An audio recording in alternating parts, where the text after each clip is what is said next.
అన్నదాత అన్నదాత మీ అన్నదాత, చెమటోడ్చి ఆహారాన్నందించే రైతన్నా, అనునిత్యం నీ కండదండగా నిలిచే నేస్తం ఎవరన్నా.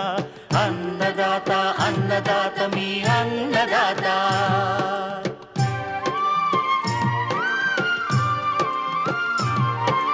నూతన రీతుల సాగుబడికి, నూరింతలు పెరిగే దిగుబడికి సూచనలిచ్చే సస్య రక్షణకు, పశు పోషణకి శాస్త్ర విజ్ఞానం అందించి ముందుకు నడిపే తెలుగు రైతు భారతదేశానికి మకుటం అయ్యేలా తీర్చిదిద్దే ఆశయంతో మిమ్ము మేలు కొలిపేది అన్నదాత.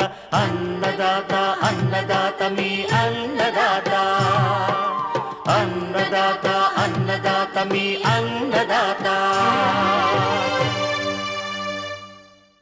అన్నదాత ప్రేక్షకులకు నమస్కారం.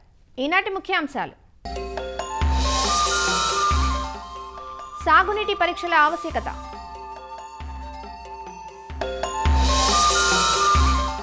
నేలలో సేంద్రియ కర్బనం పెంపుదలకు బయోచార్ ఉపయోగపడుతుందంటున్న నిపుణులు.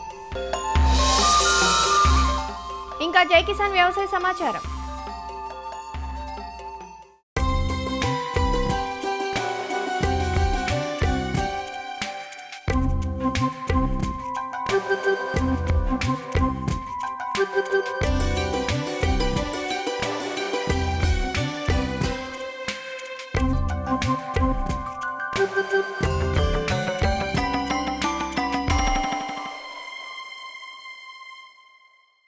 పంటల పెరుగుదలకు సాగు భూమి యోగ్యంగా ఉండటం ఎంత అవసరమో సాగునీరు నాణ్యంగా ఉండటం కూడా అంతే అవసరం.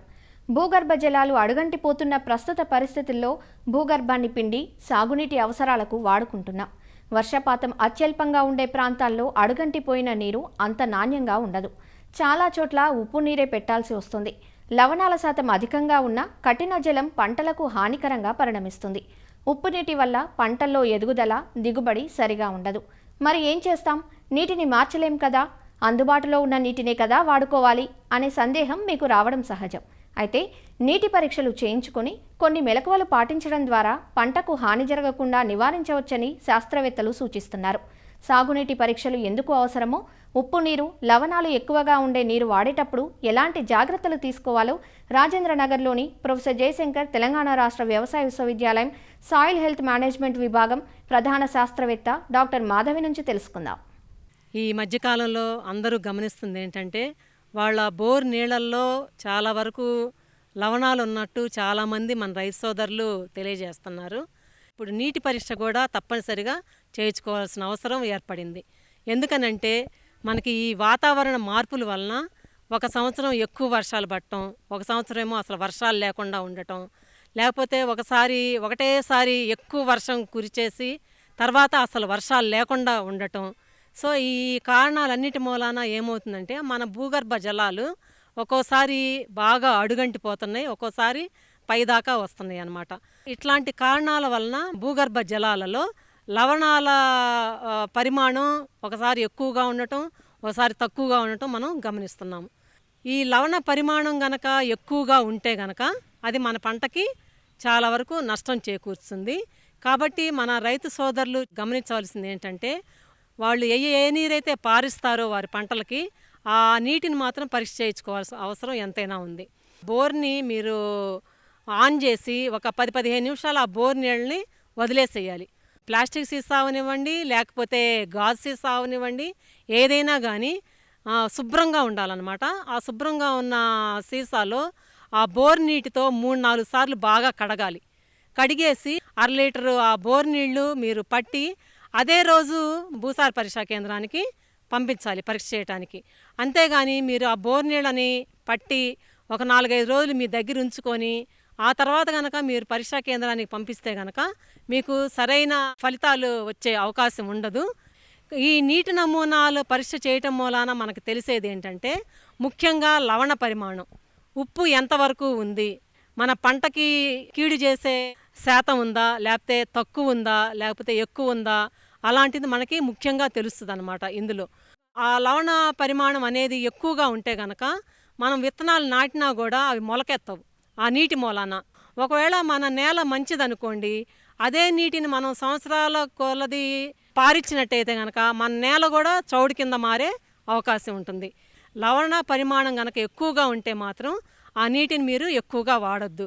కాకపోతే అసలు నీటిని వాడకుండా మనం ఉండలేం కాబట్టి మీకు దగ్గరలో ఏదైనా కాలువ కానీ లేకపోతే ఏదైనా ఉంటే కానీ ఆ నీటితో ఒక తడిచ్చి, ఒక తడి మీ బోర్ నీళ్ళతో ఇస్తే కనుక కొంతవరకు నేలల్లోకి వెళ్ళే ఆ లవణాలని కొంతవరకు మనం తగ్గించడానికి అవకాశం ఉంటుంది. అదే కాకుండా మనకి ఈ నీటిలో సోడియం అనేది కూడా ఒక్కోసారి ఎక్కువగా ఉంటుంది. ఆ సోడియం కనుక ఎక్కువగా ఉన్నట్టు మీరు గమనిస్తే కనుక మీరు బోర్ నీళ్ళు అయితే ఎక్కడ వదులుతారో అక్కడ ఒక జిప్సమ్ సంచిని వేయాలన్నమాట. ఆ నీరు ఆ సంచి ద్వారా గనక ఆ సంచిలో నుంచి గనక బయటకు వస్తే గనక ఆ నీటిలో ఉన్న సోడియాన్ని కొంతవరకు మనం తగ్గించడానికి అవకాశం ఉంటుంది. ఒకవేళ మీకు సంపు ఉందనుకోండి, సంపు ఉంటే కనుక ఒక 2 బ్యాగులు జిప్సమ్ సంచులు ఆ సంపులో వేసేసి ఆ నీటిని మీరు పొలంలోకి పారించుకుంటే కనుక తగ్గించుకోవడానికి అవకాశం ఉంటుంది. అట్లాగే క్లోరైడ్స్ అనేవి కూడా ఎక్కువగా ఉంటాయి. ఆ క్లోరైడ్స్ ఎక్కువగా ఉన్నాయి అనుకోండి మీ నీటిలో, ఆ ఆకుల కొనలు పైనుంచి కిందకి ఎండిపోతాయి అన్నమాట. ఎండిపోయి మీకు అనుకున్న దిగుబడి రాదు, చివరికి ఆ చెట్టు ఎండిపోవటం కూడా జరుగుతుంది. అట్లాగే కార్బొనేట్లు, బైకార్బొనేట్లు అని అంటాము. అవి గనక ఎక్కువ ఉంటే గనక వాటికి కూడా మనం ఏమీ చేసేది ఉండదు. వీలైనంత వరకు మనము వర్షం మీదే ఆధారపడే పంటలనే పండించుకోవాల్సిన అవసరం ఉంది.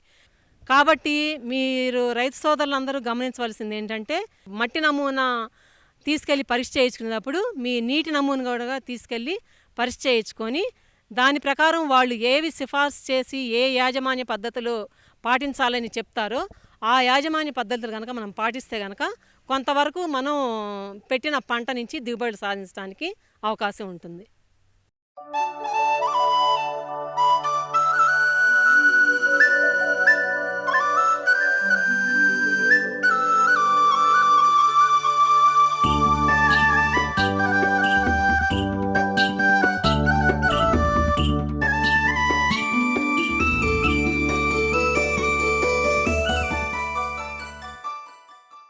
బయోచార్ నేలలోని సేంద్రియ కర్బనం పెంపుదలకు ఉపయోగపడే ఒక వనరు. ఏదైనా పంట వ్యర్థాలను కాల్చి తద్వారా వచ్చిన బొగ్గుని సేంద్రియ పదార్థాలైన వర్మీ కంపోస్ట్ లేదా పశువుల ఎరువులో కలిపి తిరిగి నేలకు అందిస్తారు. ఒకసారి నేలకు అందిస్తే దీర్ఘకాలం పాటు భూమిలో ఉండి మొక్కల పెరుగుదలకు కావలసిన పోషకాలను అందించే మాధ్యమమే ఈ బయోచార్. ఇటీవల తెలంగాణలోని జనగం జిల్లాలో ప్రయోగాత్మకంగా రైతుల పొలాల్లో బయోచార్ తయారీ, వాడే విధానం, ఉపయోగాలను క్షేత్ర ప్రదర్శన ద్వారా తెలియజేశారు సెంటర్ ఫర్ సస్టైనబుల్ అగ్రికల్చర్ సంస్థ నిపుణులు. అసలు బయోచార్ అంటే ఏమిటో, భూమి సారవంతం అవటానికి బయోచార్ ఏ విధంగా ఉపయోగపడుతుందో ఇప్పుడు చూద్దాం.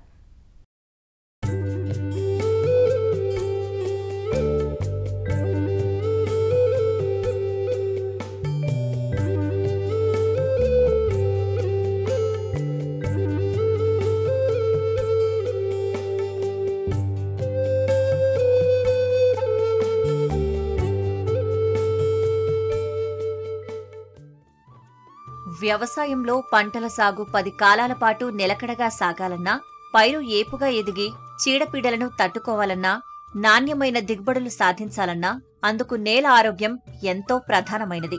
సేంద్రియ ఎరువులను విస్మరించి విచ్చలవిడిగా రసాయన ఎరువులు వాడటం వల్ల నేలలో సేంద్రియ కర్బనం తగ్గిపోతోంది. అంతేకాక రైతులు పంట వ్యర్థాలను తగలబెడుతున్నారు. ఇందుకు సమాధానంగా వచ్చిందే ఈ బయోచార్. అసలు బయోచార్ అంటే ఏమిటో, ఏ విధంగా తయారు చేసుకోవచ్చో, నేలకు అందించే విధానమేమిటో తెలియచేస్తున్నారు బయోచార్ అంతర్జాతీయ నిపుణులు డాక్టర్ సాయి భాస్కర్ రెడ్డి.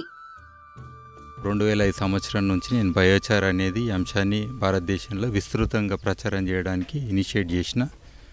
అందులో భాగంగా చాలామంది అడాప్ట్ చేసుకుంటారు. ఇప్పుడు ఈ క్లైమేట్ చేంజ్లో భాగంగా డెఫినెట్గా ఇంకా మనము గాలిలో ఉన్న కార్బన్ని తగ్గించడానికి ఇది ఒక ముఖ్యమైన అంశం.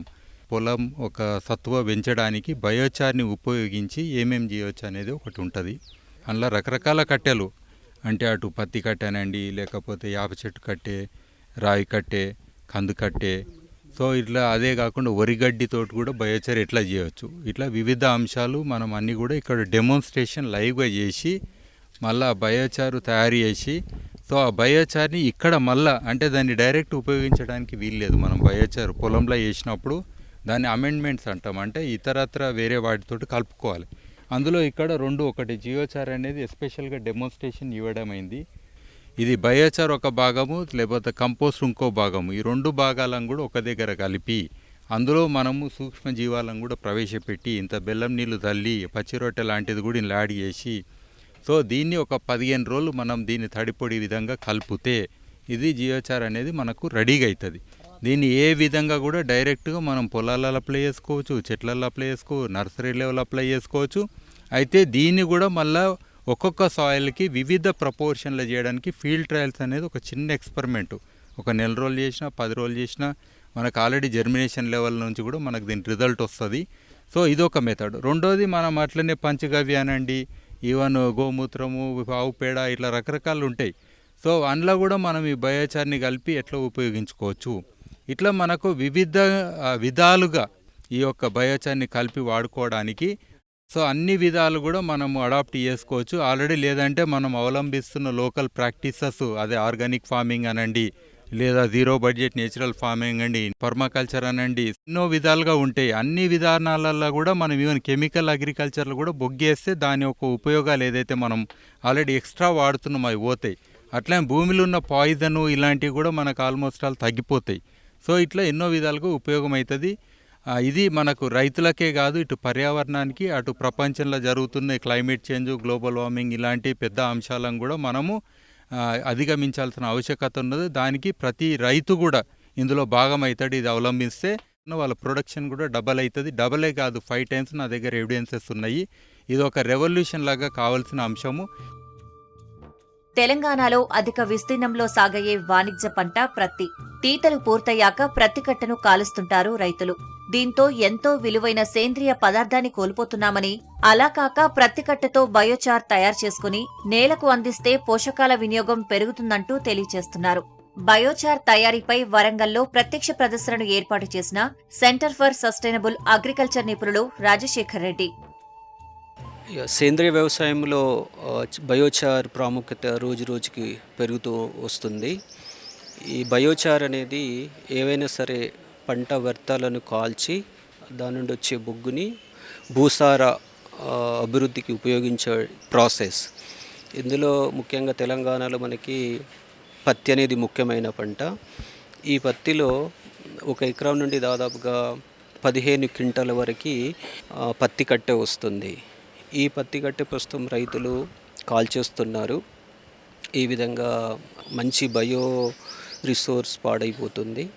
దీనిని బయోచార్గా తయారు చేసి వ్యవసాయానికి భూసారము పెంచడానికి ఉపయోగించవచ్చు.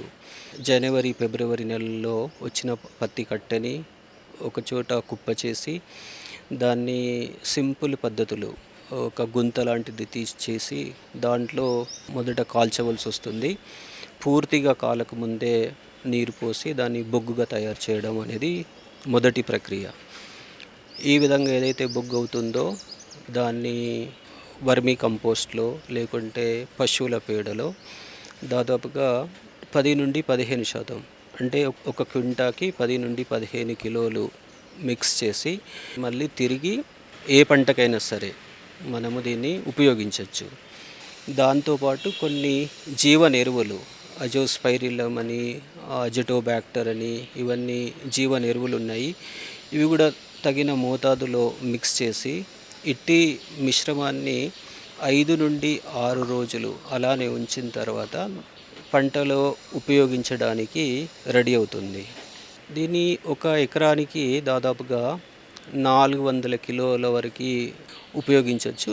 దీన్ని ముఖ్యంగా పత్తి లాంటి పంటలైతే 30 నుండి 40 రోజుల పంట దశ ఉన్నప్పుడు ఎకరాకి 4 క్వింటాల వరకు ఉపయోగించవచ్చు. ఏ పంట అయినా సరే, కూరగాయల పంటలు కావచ్చు, అలాగే వరి కావచ్చు, ఏవైనా పంటకి మనము దీన్ని ఉపయోగించవచ్చు. ఈ బయోచార్ అనేది భూమిలో చాలా సంవత్సరాలు అలానే ఉండిపోతుంది.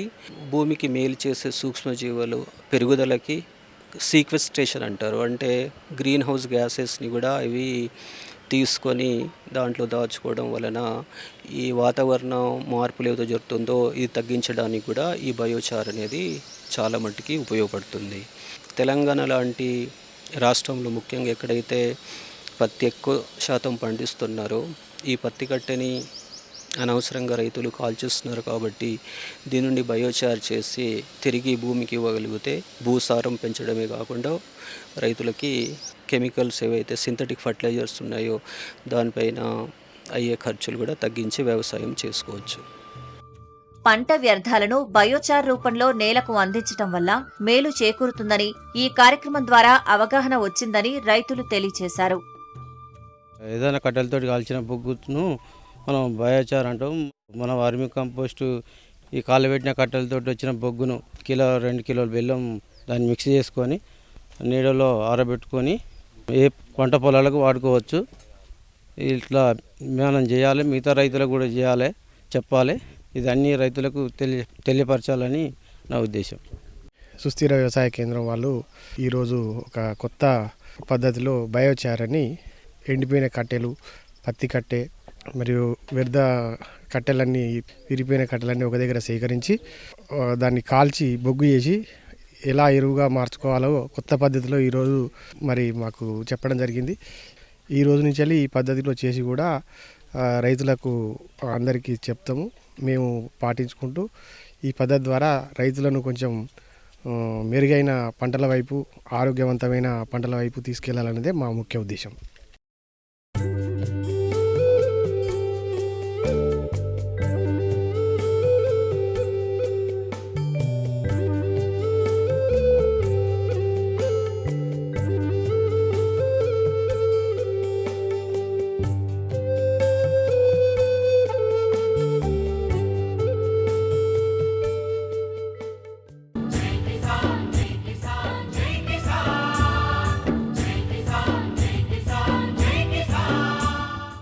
వ్యవసాయ సమాచారం ఇప్పుడు జై కిసాన్లో చూద్దాం.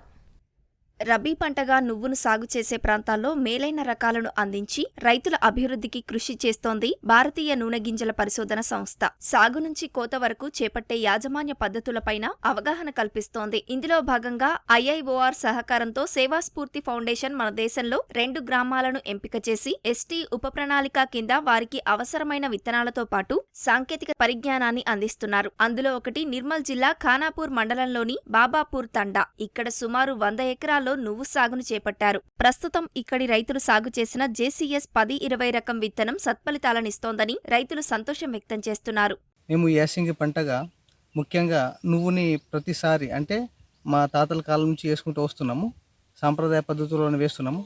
ప్రస్తుతం ఈ సంవత్సరము మాకు సేవాస్ఫూర్తి ఫౌండేషన్ వారి చొరవతో మరియు వ్యవసాయ అధికారుల యొక్క ప్రోత్సాహంతో భారతీయ నూనె గింజల సంస్థ హైదరాబాద్ వారి సహకారంతో ఈ సంవత్సరం మాకు కొత్తగా కొన్ని వంగడాలు అనగా 1020 విత్తులు ఇచ్చి మాకు సోయింగ్ చేయించడం జరిగింది. ప్రతి సంవత్సరం మేము వెదజల్లే పద్ధతి పాటిస్తుంటిమి. ఈ సంవత్సరము మాకు సాల్ పద్ధతిని వాళ్ళు వివరించినారు. పంటలో ఎటువంటి జాగ్రత్తలు పాటించాలి, నువ్వు పంట 3 నెలల పంట కాబట్టి ఏ విధంగా మీరు పాటిస్తే దిగుబడి బాగొస్తుందని చెప్పేసి ప్రతి వారం మాకు వారు క్షేత్ర ప్రదర్శన కూడా చేసినారు. పేనుబంక అటువంటి వాటికి కూడా నీమాయిల్లు అటువంటి అందించడం జరిగింది. న్యూట్రిషన్స్ను కూడా వాళ్ళు భారతీయ నూనె గింజ సంస్థ స్థానం నుంచి అందించడం జరిగింది.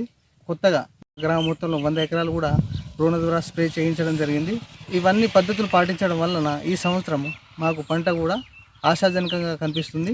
భారతీయ నూనె గింజల సహకారంతో JC 1020 నువ్వుల విత్తనం మాకు ఏవో సార్ ద్వారా, మా రత్నాకర్ సార్ ద్వారా అక్కడ నుంచి పంపించడం జరిగింది. మేము ఈ ఆట చల్లుతూ వేస్తుంటే మీ నువ్వులు ఈ సంవత్సరము సాల్ లెక్క వేసినాం. చెట్టుకు 100, 120, 30 దాకా కాయలు ఉంటున్నాయి. దాని ద్వారా మాకైతే మంచిగా అనిపిస్తుంది. ఈ సంవత్సరం ఈ ఆట వేస్తుంటే ఇక మా లెక్క అయింది గుడ్డిగా చల్లేస్తుంటే అట్లా అవుతుండే నువ్వులు. ఎకరానికి దాదాపు 2-3 కుంటలు తిత్తుంటే ఈ సంవత్సరం అయితే 4 నుంచి 5-6 అయితే తీస్తాం. పెరుగుతుంది, ఇంకా కాతపూత మంచిగా ఉంది. సేవాస్ఫూర్తి సంస్థ అందించిన JCS 10-20 రకం జడకాపు కలిగి ఉండి మొక్క దాదాపు 5 నుంచి 6 అడుగుల పొడవు పెరిగిందని రైతులు సంతోషం వ్యక్తం చేస్తున్నారు. ఏటా వచ్చే 3-4 క్వింటాల దిగుబడి కంటే ఈసారి ఎకరాకు అదనంగా 2 క్వింటాల వరకు దిగుబడి పెరిగే అవకాశాలున్నాయని రైతులు చెబుతున్నారు. భారతీయ నూనె గింజ సంస్థ హైదరాబాద్ వారి ఆధ్వర్యంలో నువ్వులు వేయడం జరిగింది. ఈ సంవత్సరం JCS 1020 వేసినాము. ప్రతి సంవత్సరం మేము నువ్వులు వేసినాం, కానీ ఇక అది వెనక ముందు వేస్తుంటుంది. అట్లా కాకుండా సార్లు కూడా ఈసారి వచ్చి అట్లా కాకుండా మేము చెప్పిన పద్ధతి పాటిస్తే నువ్వులు ఇంకా దిగుబడి వస్తుంది, మంచి పంట ఫలితంగా మీరు ఎక్కువ అభివృద్ధి చెందుతారు అని అంటే సార్ల పద్ధతి కూడా మేము పాటించినాము. ఒక 4 ఫీట్లు 3 ఫీట్లు పెరుగుతుండే మా నువ్వులు, కానీ ఈ సంవత్సరం అట్లా కాకుండా 6 ఫీట్లు 7 ఫీట్లు దాకా పెరుగు మీదనే ఉన్నది. నీళ్ళు పారకం మీదనే మేము కూడా నిరసపెడుతున్నాం. కాతా పూత కూడా ఫుల్ పై దాకానే పోతుంది అన్నట్టు. ఇక అది దీని ద్వారా మాకేమనిపించింది అంటే ఈ సంవత్సరం కూడా దిగుబడి కొంచెము 3-4 కుంటలు కాకుండా 5-6 కుంటలు వెళ్తుందని అనుకుంటున్నాం. ప్రతిసారి మేము నువ్వులు వేస్తుంటిమి, కానీ ఈసారి ఆధునికంగా సార్ వాళ్ళ చొరవతో ఆధునికంగా అంటే డ్రోన్ సహకారంతో కానీ సాల్ పద్ధతిలో సార్లు వివరించడం జరిగింది. అలాగే నీమ్ ఆయిల్ కానీ ఇతరత్ర ఏ సమస్యలు ఉన్నా సార్ వాళ్ళు క్షేత్రస్థాయి పెట్టి 15 రోజులకు ఒకసారి పంట చూసేవాళ్ళు వచ్చి ఏమేమో మాకు అవగాహన చెప్పేవారు. దానికి తగ్గట్టు మేము స్ప్రేలు చేసి ప్రతిసారి 2 నుంచి 3 కుంటాలు వెళ్తుండే, ఈసారి 5 నుంచి 6 కుంటాలు వెళ్తాయని ఖచ్చితంగా మేము అంటే ధీమాతో చెప్తున్నాం. ఎందుకంటే ఖాతా ఊత ఇవన్నీ అలా ఉన్నాయి. నూనె గింజల సాగులో రైతులను ప్రోత్సహించే దిశగా భారతీయ నూనె గింజల పరిశోధనా సంస్థతో కలిసి పనిచేస్తున్నట్లు సేవాస్ఫూర్తి సంస్థ నిర్వాహకులు చెబుతున్నారు. సాగులో నూతన విధానాలను అవలంబించేలా రైతులకు సహకారాన్ని అందిస్తున్నామని వివరించారు. మారుమూల ప్రాంతాల్లోని రైతులను అభివృద్ధి చేయడంలో భాగంగా భారతదేశ వ్యాప్తంగా 2 ప్రాంతాలను ఎంపిక చేయడం జరిగింది. అందులో నిర్మల్ జిల్లా ఖానాపూర్ మండలం బావపూర్ తండాను భారతీయ నూనె గింజల పరిశోధన స్థానం, అలాగే నిర్మల్ జిల్లా వ్యవసాయ శాఖ సేవాస్ఫూర్తి ఫౌండేషన్ ఆధ్వర్యంలో ఇక్కడ రైతులకు ST ఉప ప్రణాళిక కింద వీరికి విత్తనము అందించి పంట సాగులో సస్యరక్షణ విధానాలపై అవగాహన కల్పించడం జరిగింది. ముఖ్యంగా ఇక్కడ ఉన్న రైతులకు JCS 1020 అనే రకము, తర్వాత YLM 66 అనే 2 రకాలు మనం అందించడం జరిగింది. ఇప్పుడు మనం చూస్తున్నది JCS 1020 అనే రకము. ఇది జగిత్యాల పరిశోధన స్థానం నుండి తిల్వన్ రకం పేరుతో విడుదల చేయబడింది. ఇది ఈ ప్రాంతానికి అనుకూలమైన మంచి రకము. ఈ రైతుల కోరిక మేరకు ఈ రకాన్ని వీరికి అందించడం జరిగింది. ముఖ్యంగా వీరు ఇక్కడ వేసవి పంటగా ఈ పంటను సాగు చేస్తున్నారు. జనవరిలో వీరికి విత్తనం అందించడం జరిగింది. దానికంటే ముందు మనము సాయిల్ టెస్ట్ చేయించడం జరిగింది. అలాగే సేంద్రియ కర్బనం పెంచే విధానాలపై అవగాహన కల్పించడం జరిగింది. దీంతోపాటు విత్తన శుద్ధి, తర్వాత ప్రారంభ దశలో వచ్చే మొక్కల ఎదుగుదలలో వచ్చే చీడపీడల నివారణకు మనము నీమాయిలు ఒకటి అందించడం జరిగింది. ముఖ్యంగా ఎప్పటికప్పుడు పంటల ఎదుగుదలను, తర్వాత ఈ లోపాలను గుర్తించడం, వీటిపైన అవగాహన కల్పించడం అనేది శాస్త్రవేత్తలు అధికారుల సహకారంతో మనము ఇక్కడ నిర్వహించడం జరిగింది. స్ప్రేయర్లు కానీ టార్పాలిన్స్ కానీ ఇవి ఉప ప్రణాళిక పథకం కింద అందించడం జరిగింది. దాంతోపాటు ముఖ్యంగా రైతులను సాంకేతిక పరిజ్ఞానం వైపు మళ్లించాలనే ఉద్దేశంతో మనము IIOR వారి సాంకేతిక విభాగం నుండి డ్రోన్ విధానంలో పంటలపై పిచికారే చేసే విధానాన్ని మనం ఒక 100 ఎకరాల్లో ఈ గ్రామంలో డెమాన్స్ట్రేషన్ చేయించడం జరిగింది. ఈ విధంగా మనము ఈ రైతులకు పంట పెట్టినప్పటి నుండి కోత కోసే వరకు అన్ని రకాలుగా పంట సాగుల మెలకువలను నేర్పించి వీరిని కూడా మిగతా రైతులతో ఆదర్శంగా నిలవాలని మేము కృషి చేస్తున్నాము. భారతీయ నూనె గింజల పరిశోధనా సంస్థ మరియు సేవాస్ఫూర్తి సంస్థ సహకారంతో ఈసారి నువ్వు పంట నుంచి మంచి దిగుబడులు తీసే అవకాశం ఉందని, అధికారుల సూచనలు సలహాలతో పంటల సాగులో ముందుకు వెళ్తామని రైతులు ఆశాభావం వ్యక్తం చేస్తున్నారు. మరిన్ని విభిన్న అంశాలతో రేపటి అన్నదాతలో మళ్ళీ కలుసుకుందాం. అంతవరకు సెలవు. నమస్కారం. అన్నదాతలు తమ సందేహాలు, సమస్యలను 1800-425-4085 టోల్ ఫ్రీ నెంబర్లో ఉదయం 10 గంటల నుంచి 11 గంటల మధ్య పని దినాలలో సంప్రదించగలరు. ఈ కార్యక్రమాన్ని యూట్యూబ్లో www.youtube.com/అన్నదాత-ETV లింక్ ద్వారా వీక్షించవచ్చు. అన్నదాత కథనాలు ETV విన్ మొబైల్ యాప్లో వీక్షించండి.